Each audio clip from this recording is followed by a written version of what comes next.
Oke, buat para milenial, jangan kalah dengan kami yang di desa, jangan kalah dengan kami yang hanya sebagai seorang swasta, bahkan buruh tani, untuk terjun berinvestasi terutama di saham. Mari kita menjadi investor dan menjadi bagian dari kemajuan negara kita. Stock Podcast with Nicky Hugen and Riyandi Rizky. Hai Stock Friends, kembali lagi tentunya di Stock Podcast, Stock Talk with Riyandi Rizky dan NH. Yeay, episode kali ini kita akan membahas tentang seseorang tokoh inspiratif yang berada di sebuah daerah di Pulau Jawa. Oh ya. Dan kita akan kulik lebih dalam beliau tentang backgroundnya dan kenapa mau jadi seorang investor. Dan cerita-cerita lainnya. Betul, karena kita akan ngobrol sama Mbak Rohani Atin dari Ponorogo Nabung Saham yang sudah tersambung di Zoom. Sekarang kita coba ngobrol. Halo Mbak Atin. Halo. Hai, apa kabar? Halo Pak Niki. Halo Mbak Atin. Alhamdulillah. Sehat ya, alhamdulillah, luar biasa. Alhamdulillah. Nah, kita mungkin akan membahas sedikit dulu nih di awal tentang Mbak Atin yang sebetulnya backgroundnya adalah mantan TKW atau kalau sekarang disebutnya sebagai PMI alias pekerja migran Indonesia yang berada di Hong Kong. Dulunya. Sekarang ada di Ponorogo. Sekarang ada di Ponorogo. Tapi sebelum pulang ke Indonesia, beliau ya menjadi PMI di Hong Kong. Itu kurang lebih berapa tahun, Mbak? Di Hong Kong kurang lebih 6 tahun. 6 Jadi tahun. 3 kali kontrak. 3 kali kontrak. Berarti dari tahun 2000. Tahun 2004. 2012. 2012. Lupa yo. Oke, nggak apa-apa. Ya sekitar segitulah ya. Pokoknya 6 tahun di Hong Kong dan pulang ke Indonesia tuh 2019. Iya. Oke. 2019. Kalau boleh tahu di sana kerja sebagai apa, Mbak? Tata laksana rumah tangga. Jadi bekerja di rumah tangga. Bekerja di rumah tangga gitu ya, bantuin untuk ngerapin rumah dan juga ngurus anak katanya ya. Ngerawat anak. Iya. Ngerawat anak. Anak dengan berkebutuhan khusus. Gitu. Anak dengan berkebutuhan khusus. Wow, luar biasa. Berarti sejak 2013 sudah meninggalkan Indonesia dan berangkat ke Hong Kong. Awalnya tujuannya apa tuh Mbak? Sampai akhirnya ke sana meninggalkan Indonesia. Kerja lah. Awalnya tujuannya mungkin maksudnya ada gambaran cita-cita gitu. Tujuannya itu awalnya memang tujuan pertama saya itu ingin saya itu memiliki rumah. Jadi memang biasa ya kalau misalnya orang sudah berumah tangga itu biasanya kebutuhan yang paling utama itu ingin memiliki hunian sendiri gitu. Dan saya merasa kalau saya hanya di Indonesia saja untuk memiliki rumah itu bisa, tapi entah kapan tahunnya gitu. Jadi jalan yang agak pintas yang harus saya lalui adalah dengan bekerja di luar negeri gitu. Dan sudah terbeli. Terbeli nggak? Setelah 2 tahun. Terbangun. Oke. Setelah 2 tahun atau 6 tahun itu Mbak Atin? Oh enggak. Jadi alhamdulillah saya diberi agak kelancaran rezeki. Jadi dalam waktu 3 tahun itu sudah bisa membangun rumah itu tadi. Wih. Wow, 3 tahun cukup. 3 tahun di Hong Kong ya. 3 tahun di Hong Kong itu alhamdulillah sudah membuat rumah dan alhamdulillah sudah lumayan beres lah sekarang. Jadi Jadi untuk kamu yang mau bangun rumah, pergilah ke Hong Kong. 3 tahun. 3 tahun, Mbak. 3 tahun bisa bangun rumah. Nggak usah investasi lah. Oh, jangan gitu. Jangan gitu. Oke, kita mulai bicara investasi. Jangan susah kalau ini. Tadi kan 6 tahun, 3 tahun udah kebangun rumah. Berarti 3 tahun sisanya penghasilan kita mulai ngulik-ngulik dompetnya Mbak Atin nih. Oke. Jadi pencapaian saya merasa udah mendapatkan pencapaian yang memang saya cita-citakan dari awal. Jadi pertama itu target saya ke Hong Kong itu apa, itu saya memang harus kejar target waktu itu. Jadi 3 tahun pertama, 2 tahun setengah lah intinya, 2 tahun setengah, tepat 2 tahun setengah itu saya sudah mulai membangun rumah. Oke. Dan sudah beres, dan ketika rumah itu belum beres, rumah berdiri bulan Oktober. Bulan November selanjutnya itu saya sudah mengejar target program kedua, yaitu program pengadaan buku. Jadi ketika rumah itu baru dipasang gentengnya, jadi belum begitu beres, saya sudah mengejar target yang kedua. Jadi waktu itu memang cita-cita saya pengen mendirikan rumah baca. Jadi ketika rumah saya sudah beres, masih belum beres intinya udah 90%, udah 90%. Saya sudah mulai mencicil buku. Jadi ketika rumah itu pelan-pelan saya jalan, buku juga jalan. Jadi alhamdulillah dalam selang 3 tahun itu rumah dan mencicil buku itu sudah saya mulai. Wow, jadi makanya di 2019 rumah baca. Rumah baca, jadi kayak rumah baca gitu ya? Iya. Iya, saya memang menyediakan buku-buku untuk rumah baca. Wih, keren banget. Berarti pulang ke Indonesia karena ya udah cukup lah gitu ya dari segi tujuannya gitu ya, dari rumah dan bikin rumah bacanya itu ya. Oke, kemudian akhirnya yang saya tahu mulai belajar investasi itu pada tahun 2018 dan akhirnya juga pada tahun itu ketemu sama Pak NH di Hong Kong. Iya. Gimana ceritanya? 2009, ceritanya gini. Jadi awalnya saya kenal investasi itu saya dari membaca buku. Dari hobi saya membaca buku, saya membaca buku sebuah fiksi. Dari buku fiksi itu saya penasaran dengan yang namanya investasi ini apa. Akhirnya saya belajar sendiri, belajar otodidak sendiri. Dan akhirnya ketika semesta itu sudah bersambut, ketika April 2019 Pak Niki datang ke Hong Kong, itu saya nekat ngikutin acara itu gitu. Jadi ngikutin acara itu dan alhamdulillah waktu itu langsung kesampaian lah saya dibikinkan RTN di waktu kesempatan itu begitu. Jadi awal rekening. Mulanya dibukakan rekening saham itu waktu itu. Jadi sudah bisa jadi investor gitu. Oh, ikut acara itu ya Mbok, bukan nekat lah. Kok tadi nekat ikut acara sosialisasi? Enggak, saya nekat Pak, karena saya memang hari itu sebenarnya saya nggak libur gitu loh. Oh itu nekat itu salah nekat. saya. Iya. Itu nekat sekali. Saya benar-benar. Wow. Karena memang pekerjaan saya itu menuntut saya hari Minggu itu nggak bisa libur karena saya menjaga anak berkebutuhan khusus yang dia diharuskan Jumat saya jemput, Minggu saya antar ke asrama. Jadi karena saya ingin mengikuti acara Pak Niki, pengen ketemu dengan Pak Niki, saya relain, saya bilang ke majikan, saya minta libur please, kali ini aja hari Minggu saya pengen ada acara khusus gitu, acara seminar. Dan luar ketika biasa. waktu ketemu Pak Niki kemarin kan saya kebetulan dapat hoki ya, dapat laki, ketemu Pak Niki, dapat hadiah buku, dapat tanda tangan. Ketika saya pulang ke rumah, saya kasih tahu ke majikan, wah mereka excited banget. Oh iya. Jadi wah kamu hebat sekali begitu. Nggak sia-sia cutinya ya, cuti nekatnya itu. Iya nekatnya gitu loh. Jadi majikan saya sangat excited banget waktu tahu apa yang saya peroleh waktu seminar itu. Jadi majikan saya akhirnya mendukung sekali dan akhirnya majikan saya juga tahu bahwa saya menjadi seorang investor dan sudah menjadi rahasia umum kan di negara-negara maju itu mereka juga menjadi investor. Jadi mereka sangat mendukung sekali dengan apa yang akhirnya saya terjuni gitu. Wow, luar biasa. Tapi alasannya kenapa sih tertarik gitu untuk nekat tuh datang ketemu sama Pak Niki gitu? Pengen belajar lebih dalam kah atau emang kayak pengen kepo aja atau gimana Mbak? Ya harusnya karena saya merasa saya udah menjadi bagian dari investasi itu sendiri. Jadi saya merasa wah saya harus datang ini. Saya pengen harus mengulik lebih jauh. Pengen apakah jalan saya itu sudah benar atau belum seperti itu. Jadi saya merasa harus datang gitu loh.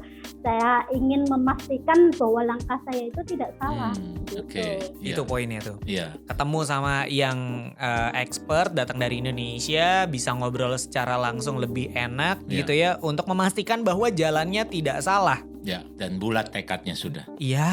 Setelah itu buka RDN tadi kan. Oh, langsung di hari rekening itu juga. dana nasabah kan ya. Buka RDN di salah satu sekuritas, langsung jadi investor. Iya.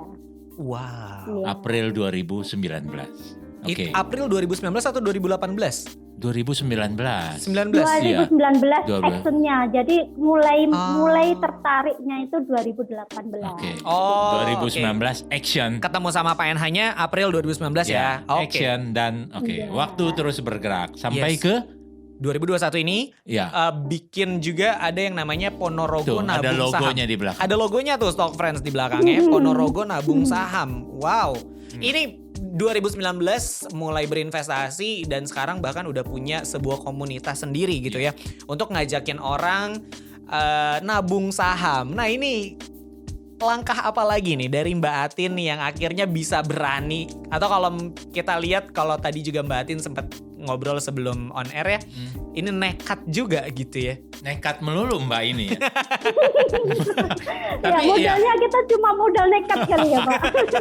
Tapi tadi ya artinya motivasi atau latar belakang apa yang membuat akhirnya Mbak Atin membuat komunitas. Iya, itu Iya kan? Lengkap bahkan dengan logo. Wih, keren seperti itu. Latar Jadi belakangnya motivasinya itu ya pengen banyak teman-teman yang akhirnya penasaran itu agar mereka juga mendapatkan seperti apa yang saya dapatkan. Jadi sensasi-sensasi baru tentang ilmu-ilmu baru, tentang dunia baru itu saya ingin tularkan ke mereka gitu loh, agar mereka itu membuka mindset mereka. Oh ternyata ada investasi lain selain investasi konvensional yang selama ini mereka ketahui gitu loh. Jadi ketika udah ada beberapa teman itu yang mereka itu penasaran, akhirnya saya gabungkan jadi satu, terus saya bikinkan komunitas gitu, dan mereka sambutannya sangat-sangat baik sekali. Dan awal berdirinya itu hanya 13 anggota dan lama-lama semakin banyak sampai saat ini sekitar 100 anggota. Itu 100. baru kita berdiri 9 Juni ya. 9 Juni. Jadi 9 Juni. belum 1 tahun udah punya 100 anggota dan bisa ngajakin istilahnya ya nabung saham untuk belajar gitu ya sama-sama. Tapi yang mau saya tanyakan nih ke Mbak Atin, emang ngelihat investasi dalam bentuk saham tuh seberapa menguntungkan ya buat Mbak Atin? sampai nekat ngajakin orang gitu. Iya, itu dia. Nekat semua nih ceritanya.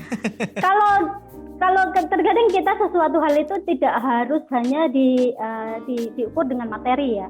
Oke. Tidak harus diukur dengan materi, tapi kita dengan menabung saham ini saya merasa bahwa ada sisi lain yang bisa menambah value-nya kita gitu loh. Jadi ada pengetahuan baru, ada yang akhirnya kita itu harus mengupgrade diri kita itu untuk sebuah mengikuti zaman gitu, mengikuti zaman bahwa kita zaman sekarang sudah berbeda dari yang dulu konvensional, sekarang menjadi yang digital semacam itu. Jadi mereka update tentang berita-berita baru gitu. Dan di sisi lain kalau misalnya bicara tentang materi, mereka para anggota saya juga sudah mulai merasakan dari yang namanya dividen. Jadi udah bisa kadang-kadang mencari cuan seperti itu. Jadi banyak sekali yang didapat mereka gitu loh. Jadi dari situ mereka excitednya di situ. Oke, jadi nggak cuma soal materi, tapi Mbak Atin ngerasain sendiri manfaat dari nabung saham tuh ya bisa lebih banyak belajar, Wawasan gitu ya. terbuka. Wawasannya lebih terbuka, gitu ya. Bisa lebih banyak sharing sama orang, gitu ya Mbak Atin ya. Lebih optimis, Lebih optimis bener ya. Iya bener. lebih nekat. Bener. Harus. Tapi Mbak Atin emang Mbak Atin nggak takut rugi? Selama ini nggak pernah takut rugi, karena kita dengan kita masuk ini kita juga harus mengenalkan resikonya gitu. Kita harus tahu mengenalkan mereka resikonya bagaimana. Seenggaknya ketika kita sudah mengetahui medan, kita sudah juga harus mengetahui resiko yang akan kita temui di tengah jalan nanti gitu.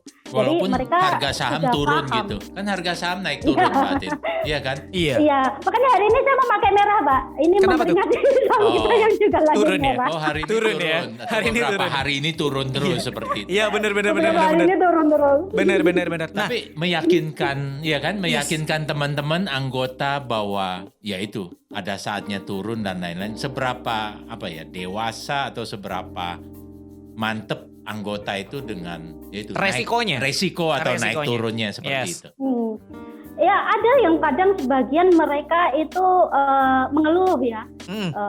Padahal saya merasa bahwa saham yang dikeluhkan itu saham yang sebenarnya lumayan bagus. Tapi kenapa harus dikeluhkan dengan turunnya seharga saham itu? Kalau memang niat kamu itu untuk investasi, ya udah kamu nggak usah peduli dengan harga naik atau turun. Kalau memang kamu mau investasi, ya udah jangka panjang tetap kembalikan kamu ke jangka panjang. Jangan pernah kamu pikirin naik turunnya. Kalau perlu kamu tutup aplikasi. Saya bilang begitu. Kadang dengan saya keras seperti itu, mereka baru nyadar begitu loh. Jadi karena saya paling nggak suka kalau misalnya di grup itu sering banyak keluhan yang semacam itu. Jadi mereka tahu dengan karakter saya. Karena dengan mereka banyak mengeluh saham-saham yang bagus turun atau bagaimana, itu membuat psikologis anggota yang lain itu juga semakin down gitu loh. Boleh misalnya kamu mengeluhkan, tapi jangan setiap hari. Jadi ada yang kadang kemarin mengeluh, pagi mengeluh, dan harganya sama. Itu jadi kadang yang anggota yang lain itu bahkan kalau saya misalnya absen dari grup itu, anggota yang lain yang akan maju gitu, yang akan mewakili saya, menggantikan saya untuk menghandle gitu. Jadi gunanya grup itu, gunanya komunitas itu untuk saling bergandengan tangan menguatkan. Gitu. Benar, saling mengingatkan juga. Aturan nomor 1, dilarang mengeluh. Di grupnya gitu. Iya, yang ngeluh di kick ya. Di kick langsung. Batin tapi dari ini kan sekarang tadi ada 100 ya. Dari 100 ini anggota yang dari awal atau ada juga yang udah kapok-kapok. Masa sih semuanya teguh pendiriannya atau memang seperti itu atau ada yang udah kapok-kapok keluar. Atau enggak ini adalah orang-orang yang nekat semua? Enggak. Jadi semuanya memang dari awal. Semua nekat. Sejauh ini semua nekat. Nekatnya positif loh. Maksud saya nekat positif loh kita. Ya iyalah, nekat positif semuanya nekat. Alhamdulillah sejauh ini luar biasa.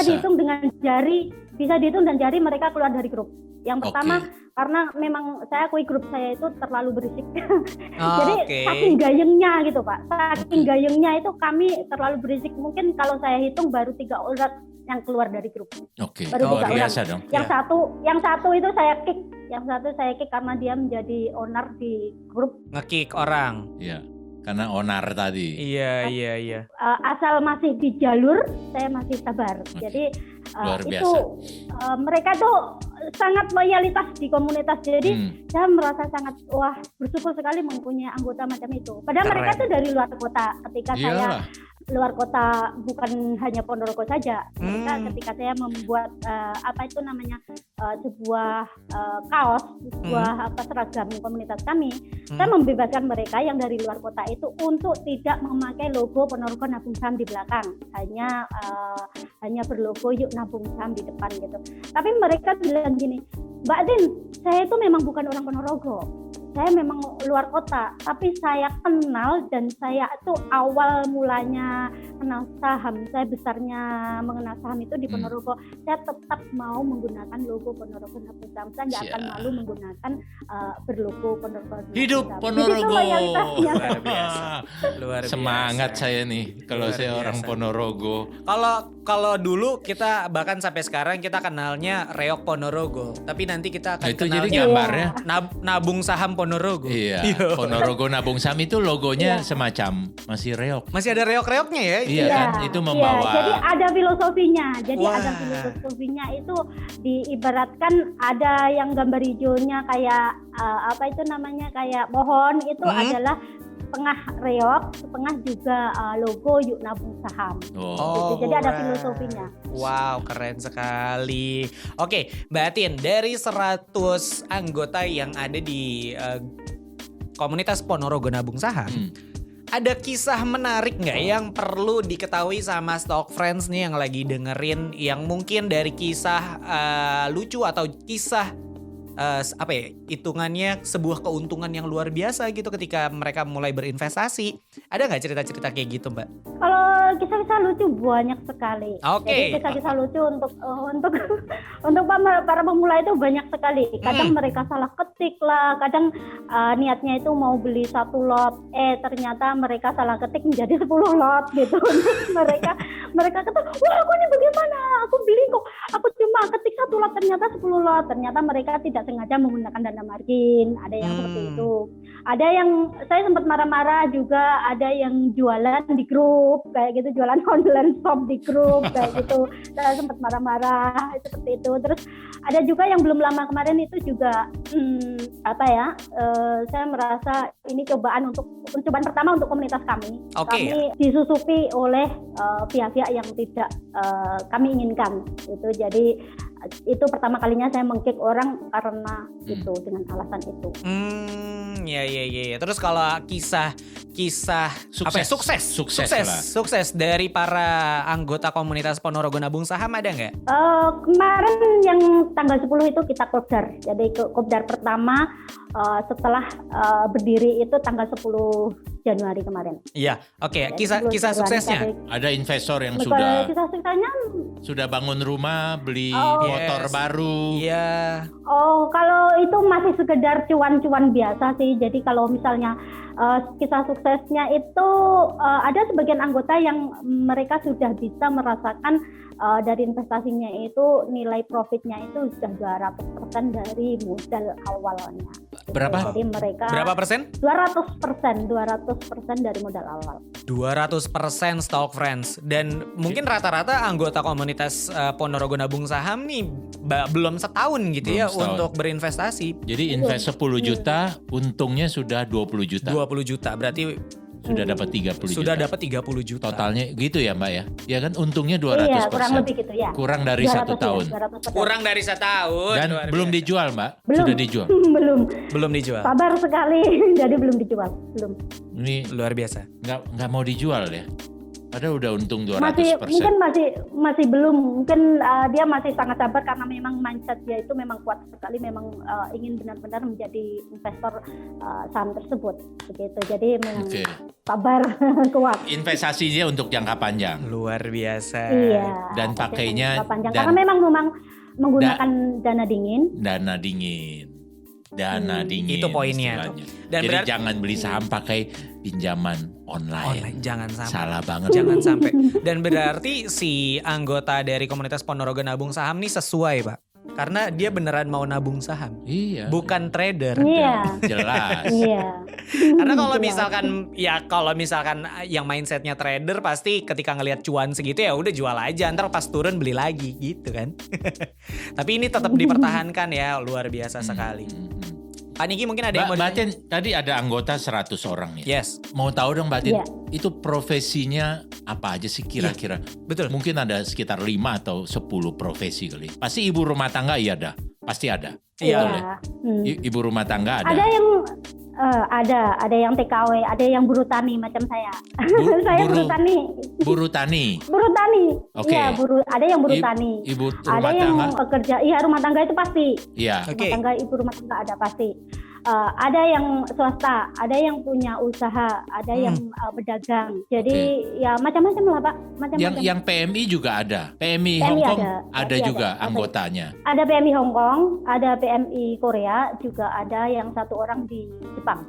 Wow. Jadi ini salah satu-satunya komunitas lintas negara. Iya. Hati-hati. Ini jadi komunitas internasional, Pak. Nama boleh Ponorogo Nabung Saham, tapi anggotanya ada di Korea, di Jepang, di Hong Kong. Wah.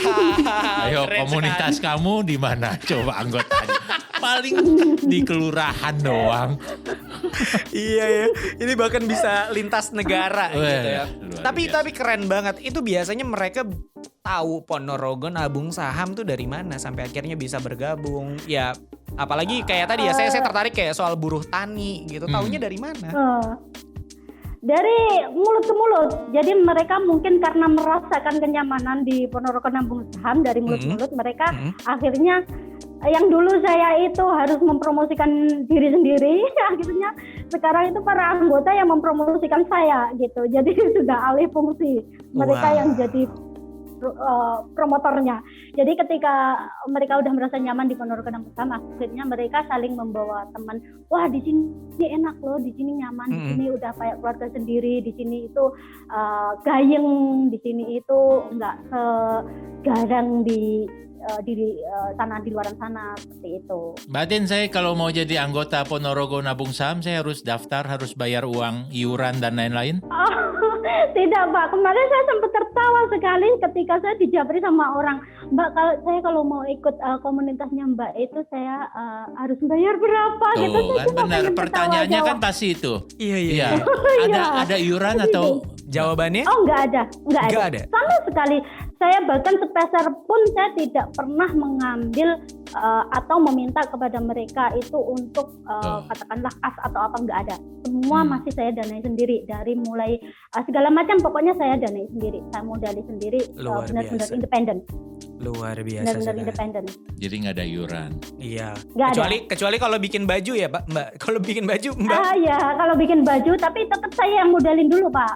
Wah, jadi, luar biasa. Tetap saya yang modalin baju dulu. Jadi mereka yang akhirnya itu membayar, tapi saya yang tetap modalin dulu. Iya, nalanginnya dulu ya. Wah, luar biasa. Nalangin dulu. Iya. Saya mau deh kalau gitu, kalau gabung ke Ponorogo Nabung Saham caranya gimana? Saya mau gabung gimana tuh, Mbak? Oh, bisa Japri. Jadi kalau mau masuk Ponorogo Nabung Saham, saya memang sengaja untuk membuat hanya satu pintu, yaitu lewat saya. Jadi, kemana tuh? Bisa Japri bisa DM di IG saya, Atina Umivia atau Ponorogo Nabung Saham, atau juga Facebook saya Rohani Atin. Itu bisa Japri ke saya, nanti bilang saya nama ini dari sini, ini nomor saya pengen masuk ke Ponorogo Nabung Saham, itu akhirnya nanti saya masukkan. Kenapa saya sengaja memberikan hanya satu pintu masuk? Itu saya tidak menginginkan ketika anggota itu mereka masuk menggunakan link, akhirnya mereka ada banyak anggota yang masuk tapi tidak saling kenal. Jadi ketika saya memberlakukan satu pintu, itu seenggaknya saya tahu siapa anggota saya tahu dia siapa, dia yang bawa siapa, dan seenggaknya ada satu orang itu yang kenal, yaitu saya. Jadi bukan untuk arogansi sebuah komunitas, tapi memang itu peraturan di komunitas yang saya buat. Bahkan admin grup itu hanya saya sendiri. Pernah saya suspend karena saya marah yang ada itu bikin onar di grup itu. Saya suspend grup itu 12 jam. Karena saya memang jam 12 malam. Jam 12 malam saya mengeluarkan seorang anggota grup yang beberapa waktu yang lalu saya merasa beliau itu membuat onar. Saya keluarkan beliau, saya blokir. Akhirnya saya membuat marah di situ. Saya masih ngomel dulu. Saya mengomeli semua anggota bahwa di grup ini harus begini. Kalau misalnya memang mau begini, ya silahkan. Saya harus tegas untuk melindungi anggota yang lebih banyak. Itu saya suspend. Saya sengaja membuat peraturan hanya admin yang bisa mengirim pesan. Dan karena adminnya cuma saya, akhirnya semua tidak bisa masuk. Paginya karena saya kelupaan, akhirnya anggota grup itu seisi-isinya itu semua japri ke saya, Mbak Tin marah ya sama saya, Mbak Tin minta maaf ya kalau saya ada salah. Itu semua yang nggak merasa itu jadi minta maaf ke saya. Mbak, kenapa grupnya ditutup, Mbak? Padahal saya itu kelupaan waktu itu, saya sudah nggak pegang HP karena kesibukan saya. Dan ketika saya buka itu, waduh, Mbak, kok kamu marah ya? Hampir semua itu memang mereka sudah kayak ketergantungan dengan komunitas itu. Wah, berarti 100 anggota itu wanita berapa, pria berapa? Saya mau tahu dulu nih. Dominasi 85 itu wanita. Oh, 85 wanita. Iya. Boleh tanya satu lagi nggak? Usia? Iya, boleh. Nah, usianya. Usia. Ada syarat. Relatif, Pak. Bukan usia. Syarat usia lah. Ada syarat saya usia. bukan mau nanya. Iya. Iya. Nggak ada syarat usianya, jadi mereka ketika sudah punya KTP aja. Jadi mereka udah bisa. Jadi bisa. Berarti yang seangkatan saya bisa, yang seangkatan sebelah saya bisa ya? Bisa ya? Bisa. Oke.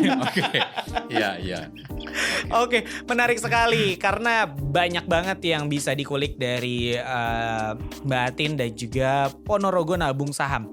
Tapi yang kita pengen tahu nih, mungkin Mbak Atin sekarang udah bisa ngerasain sendiri untuk berinvestasi melalui saham dan membulatkan tekad gitu ya untuk nabung saham gitu. Apa yang dilakukan sama Mbak Atin mulai dari beberapa waktu yang lalu sampai mungkin beberapa tahun yang akan datang, yang mau dilakukan sama Mbak Atin itu seperti apa? Yang pasti dan yang jelas itu akan tetap turut serta bersama pemerintah mengkampanyekan program nabung saham.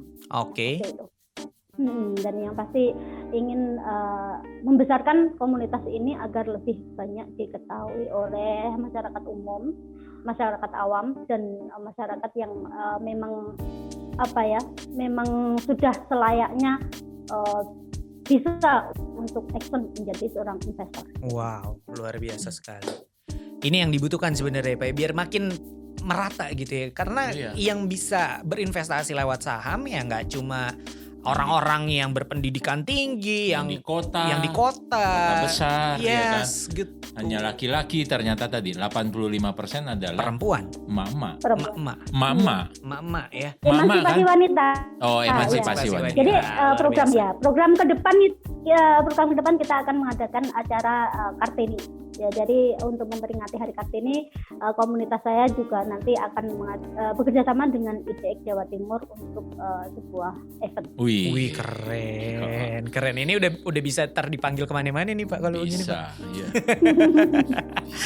Oke, terima kasih banyak buat Mbak Atin yang udah sharing-sharing. Mungkin sebelum kita tutup ada yang mau disampaikan gak nih buat Stalk Friends yang lagi mendengarkan nih? Oke, buat para milenial, jangan kalah dengan kami yang di desa, jangan kalah dengan kami yang hanya sebagai seorang swasta, bahkan buruh tani, untuk terjun berinvestasi terutama di saham. Mari kita menjadi investor dan menjadi bagian dari kemajuan negara kita. Luar. Amin. Ih, senang banget deh, ya ampun. Itu pesan buat milenial. Yes, gitu. Jangan sampai kalah gitu ya. Iyalah. Karena yang bisa berinvestasi ya nggak cuma di kota aja gitu. Iya. Bahkan orang desa yang berada di desa yang mungkin profesinya juga Buruh tani tadi. Yes, buruh tani, atau ibu yang rumah tangga. PMI masih ada di luar negeri. Betul, itu Iya. itu aja mau berinvestasi gitu. Masa lo enggak sih Stock Friends? Ciel. Kebangetan. Oke, terima kasih banyak buat Mbak Atin yang udah sharing-sharing. Mudah-mudahan semakin besar Ponorogo Nabung Sahamnya, semakin banyak orang yang teredukasi gitu ya. Dan sukses terus buat Mbak Atin, sehat-sehat ya. Oke. Ya. Terima kasih Mbak Atin. Terima kasih. Terima kasih. Mbak Atin. Bye, sukses. Wow. Nah, itu dia tadi Stock Friends, ngobrol-ngobrol barengan sama Mbak Atin dari Ponorogo Nabung Saham. Luar biasa sekali, mudah-mudahan bisa bermanfaat buat lo. Dan jangan lupa actionnya, jadi jangan cuma sekedar cari ilmunya, tapi actionnya itu penting. Itu. Yes. Ya kan, percuma belajar berenang tapi nggak pernah nyemplung. Nah, itu dia, harus nyemplung dong ya. Okay. Sampai ketemu di episode selanjutnya. Dan jangan lupa buat yang udah nonton, di like, di komen, dan subscribe. Yes, biar kita makin semangat. Sampai ketemu Jumat depan. Saya Randy Rizky pamit. Niki pamit. Yes, bye-bye. Oke, bye-bye. Stock Podcast with Niki Hugen and Riandi Rizky.